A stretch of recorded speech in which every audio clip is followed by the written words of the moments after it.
Have you ever felt like you're being pulled in two different directions? Like you have to choose between doing good and, well, doing well? It's a classic struggle. But today, we're going to dig into a paper that offers this absolutely brilliant solution. It shows how you can use time itself as a strategic weapon to win on both fronts. Right. This is the big one. Profit versus purpose. So many businesses see this as a trade-off, a zero-sum game where if one side wins, the other has to lose. But what if that whole way of thinking is just wrong? What if you really can have it all, just maybe not at the exact same moment? Okay, so to get our heads around this, we need to look at a special type of company. These are organizations that live with this exact tension every single day. They're called hybrid organizations, and believe me, they are the undisputed champions of the balancing act. So, what on earth is a hybrid? Well, just imagine a company trying to serve two completely different bosses. You've got one boss, the market, and it's screaming, be efficient, make money, faster, faster.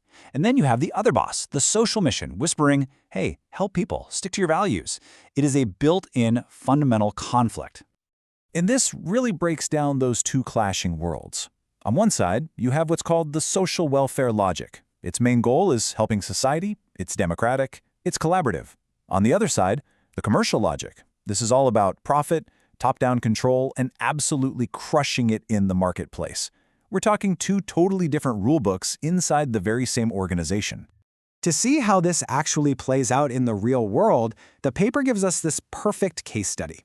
It's basically a tale of two companies, we'll just call them Red and Blue, and they are facing the exact same business-ending crisis. All right, let's meet our players. Both of them are Italian social enterprises. Both started up in the early 90s, and they have the same core mission, helping marginalized people get back into the workforce. Seriously, on paper, you couldn't tell them apart. They're basically identical twins. And then, disaster strikes. In the early 2000s, the government funding they relied on gets slashed. All of a sudden, both Red and Blue have to survive out in the cold, hard, competitive market. And here's the kicker. Their commercial partners didn't take them seriously. They saw them as, and this is a direct quote, unreliable social workrooms. Ouch. Contracts started getting canceled, and by 2004, both companies were bleeding money. And right here, this is the turning point. They're facing the exact same existential threat, but these two companies make one seemingly small decision that sends them down two completely different roads.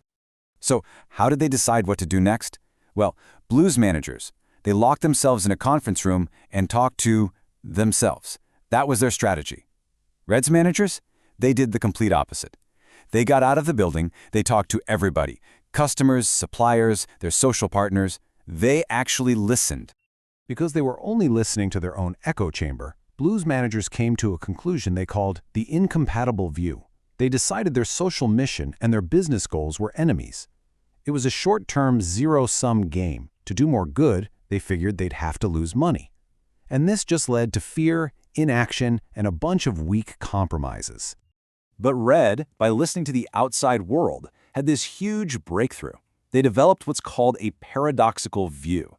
They realized their social and commercial goals weren't enemies. Yeah, they were contradictory, for sure, but they were both absolutely essential for long-term success. In fact, they realized that becoming a fantastic business was the only way they could fuel their social mission in the long run. And that single shift in mindset, that's what let Red build an incredible winning strategy.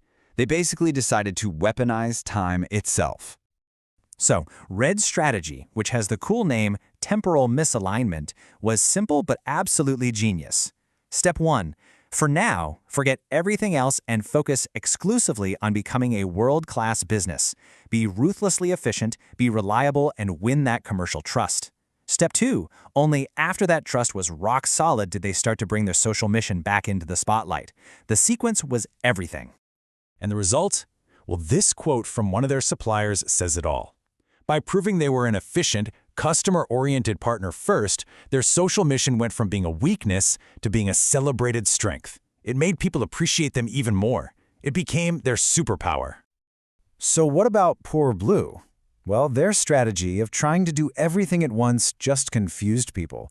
Commercial partners backed away, they lost over a quarter of their customers, and their finances just cratered. I mean, this chart tells the whole story. Red's strategy led to explosive growth, while Blue's led straight to failure. So, What's the big secret here? What's the masterclass takeaway from this whole story that Red figured out? Let's nail this down. First, play the long game. What looks like a conflict in the short term often becomes a powerful partnership in the long term. Second, the sequence of your actions is critical. Build your credibility on one front before you start pushing on another. And third, and this is the key to all of it, stop talking to yourself and start listening to the people you actually serve. So I'll leave you with this question. What conflict in your own work feels like an impossible trade-off right now? And what might happen if you stopped seeing it as a problem and started treating it as a paradox that you can solve with time?